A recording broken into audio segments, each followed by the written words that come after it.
This is the day, its intended meaning. And some of us have just sung this for so long. And it's a joyful song, and it's repetitive. But then again, I'm not opposed to repetition. I'm really not. As I've mentioned before, Psalm 136 has a phrase that it repeats throughout the entire psalm. It says, "For his mercy endures forever." I think some translations read loving kindness. And so some things really are worth repeating, amen? Especially as they glorify the Lord Jesus and bring us humility and kindness and love and tenderness toward others, okay? So this is the day, its intended meaning. This is the day which the Lord has made. We will rejoice and be glad in it. I mean, how encouraging could a verse get? You know what I mean? It's beautiful. And sometimes, though, we wake up and we're not feeling so rejoicing and glad. But there's something greater and richer and deeper in the meaning of this verse. That is true no matter what our current circumstance is, our temporal circumstance. There's something beautiful and rich and eternal that we have. Not that we are waiting for, but that we have now. That is a source of comfort and joy in the midst of lots of trials that we endure. And so I'm going to just work through this. Hopefully it won't take too long. But the context that this is taken from, this is the day that the Lord has made, I will rejoice and be glad in it, is from Psalm 118, what Lori just read. Open to me the gates of righteousness. I want to start from the very outset that this is about Christ. This is about Jesus. And Jesus was the only one that had the right to have those gates opened. Jesus was the only one. He, the Bible says, we'll see in a little bit, entered in through the door, and he is the door. What? Right? We'll see that in just a moment. Open to me the gates of righteousness, that I may enter through them and give thanks to the Lord. This is the gate of the Lord. What are gates for? Keeping people out and letting people in. But in this case, the mercy of God tells us that the gates of the city are always open. Isaiah 60 and Revelation 21 and 22. And you are the city of God. And it says these gates are always open so that people may continually enter in through them. Or as Isaiah 9 says, of the increase of his government, not the governments we see in this world, of the increase of his government and peace, there shall be no end. What a beautiful truth. This is the gate of the Lord, and the what? Righteous shall enter through it. And so many people have misinterpreted this as meaning our righteousness. That the good boy or good girl may enter in, right? It's very easy to get caught up in that mentality of self-righteousness and that desperately false interpretation. Because the Word of God teaches us that apart from God, all our righteousnesses are as what? Filthy rags. So it's a different kind of righteousness. It is the righteousness of Christ, not something that we can earn. The only way that we have been brought into these gates is because of what Christ has done, not what we have done. The moment we start thinking it's because of what I've done, then we elevate ourselves and make ourselves superior to others. Well, I got in because does that make sense? It's a psychological reality that if we believe our good deeds can't have gotten us in, but someone else is left out, our minds go there. I must be better. That's not what it's about. It's about his righteousness, and that he gave us his righteousness, perfect righteousness, through what he did on the cross, and that we are now in those wonderful gates. So Jesus comes on the scene and explains that he is the fulfillment of that prophecy that was given some 900, 1,000 years previous. Jesus says this, truly I tell you, anyone who does not enter the sheepfold, right? We are God's sheep. Anyone that does not enter the sheepfold by the gate, but climbs up some other way, I want to get in there by my good deeds. That's the other way. That is the false way, because it cannot get you there. That one who tries to do that, and he's referring to the Pharisees, he's saying is a thief and a bandit. They're trying to get into the presence of God by their own righteousness. And Jesus says, no, that's a robber. That's a thief. And he's referring to the Pharisees. And he says the thief comes to steal, kill, and destroy. But by the grace of God, we have entered in through Jesus. Watch what he says. The one who enters in by the gate is the shepherd of the sheep. Did you see what I just read? He was the first to enter. He entered by his righteousness, the holy, spotless Lamb of God. He went before us. He paved the way. He paid the price by his righteous shed blood on that cross. He was the holy, spotless Lamb of God. He was the first to enter the gate. And then what? The gatekeeper, the Father, opens the gate for him. The Father would not open the gate for us because we had blemish, equally blemished. Or as we might use the word, totally depraved. Right? As we read in Titus, it just explains our nature apart from Christ. We couldn't do it. So the gatekeeper opens the gate for him, and the sheep hear his voice. Did you know why you heard his voice? Because you're a sheep. The sheep hear his voice. He calls his own sheep by name and leads them out. When he has brought out all his own, he goes ahead of them. You see what I'm saying? In other words, he goes before us. He's the shepherd. He's, has this big old stick. Come on.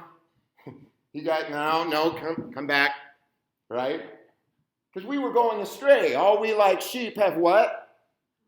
Gone astray. That's what Isaiah says. He went out and found us. I hear so many people say, you remember, we've talked about it before, I found it. No, sillies, right? Jesus found us. We were lost.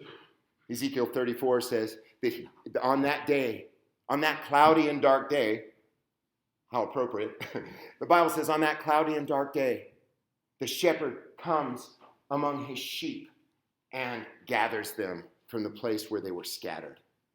That's what we were called, scattered sheep. And our good shepherd gathered us. They follow him because they know his voice.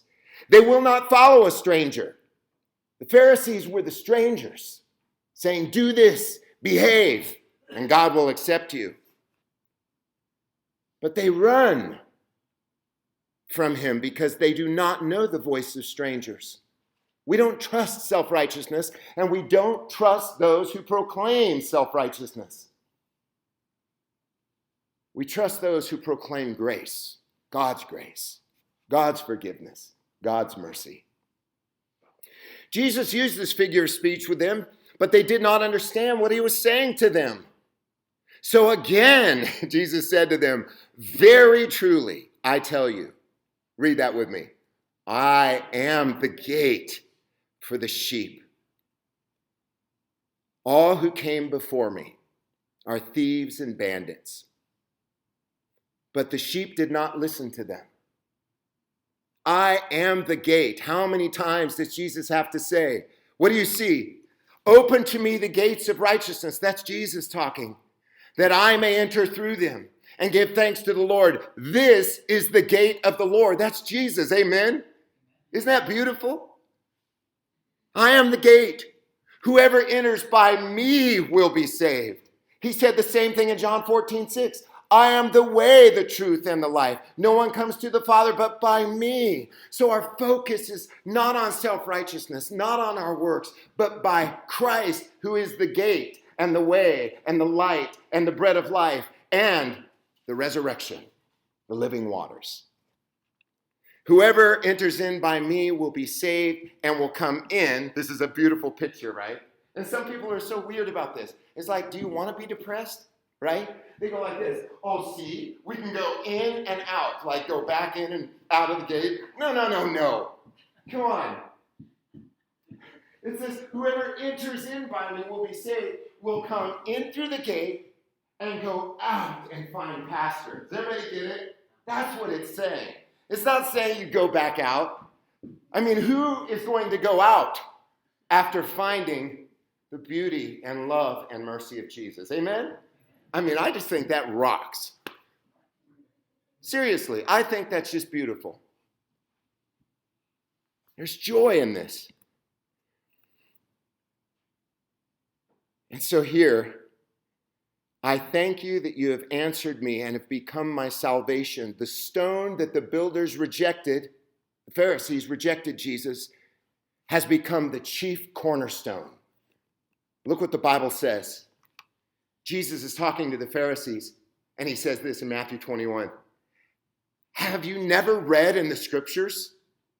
The stone that the builders rejected has become the cornerstone. This was the Lord's doing, and it is amazing in our eyes. Therefore, I tell you, Pharisees, the thieves, the robbers, the bandits who are trying to get in by their righteousness, their good deeds, their superiority. I tell you, Pharisees, the kingdom of God will be taken from you and given to a people that produces the fruits of the kingdom.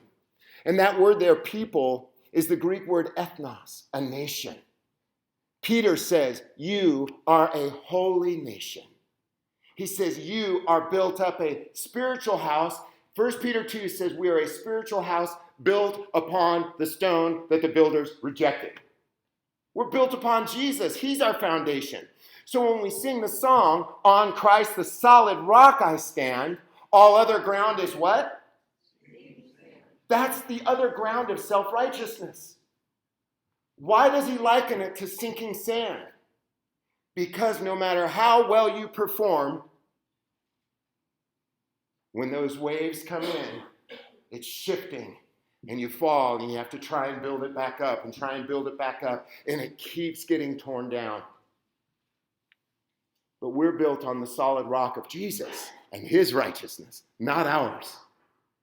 We're built on the blood of Christ, who has covered us and cleansed us. Ephesians 2 reiterates this. These guys are not in disagreement. It says, so then you are no longer strangers and foreigners, aliens, but you are citizens with the saints. Our home is us in Jesus Christ. Isn't that cool? It's like I'm home when I'm walking into the door of this building, and I meet with y'all and I'm home, and I go out and I'm still home. Why? Because Jesus never leaves us, and our relationship is eternal. We're family.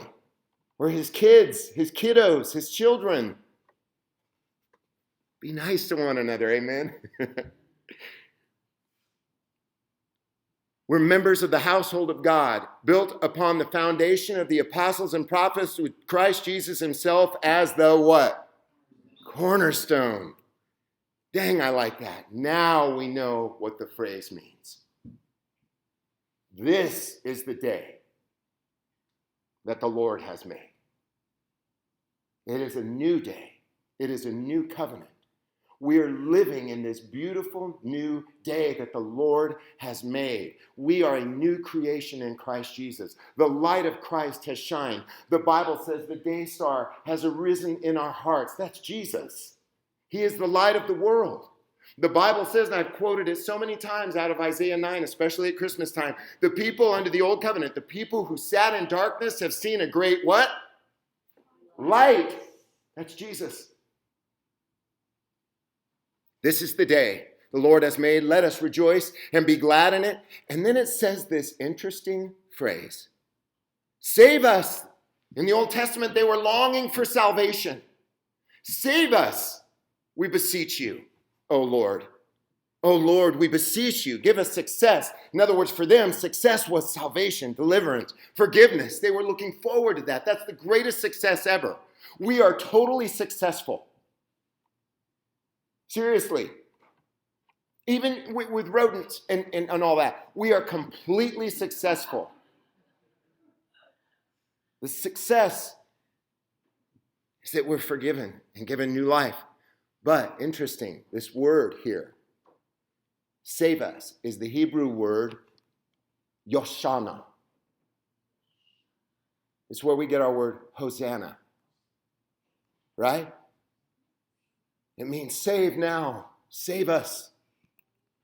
In Matthew 21, we see them crying to Jesus. The crowds that went ahead of him, that followed, were shouting. Now go back up to Psalms. Save us, we beseech you, O Lord. Verse 25, O Lord, we beseech you, give us success. Blessed is the one, Jesus, who comes in the name of the Lord. And that was written 1,000 years before Jesus comes on the scene, and now the people recognize who it is. The crowds that went ahead of him and that followed are shouting, Hosanna to the Son of David. Can I get an amen? Save now, Son of David, Jesus. Blessed is the one who comes in the name of the Lord. Hosanna in the highest heaven. Glory to God in the highest heaven. He's brought the peace of Jesus Christ. And then finally, we bless you from the house of the Lord. The Lord is God, and he has given us light, Jesus. Bind the festal procession with branches up to the horns of the altar. You are my God, and I will give thanks to you. You are my God, I will extol you. That's why we come to church. Amen? That's why. So now do we understand what this is the day that the Lord has made? What? I will rejoice and be glad in it. That's what it means. Forever for us, because of the sacrifice of Jesus Christ.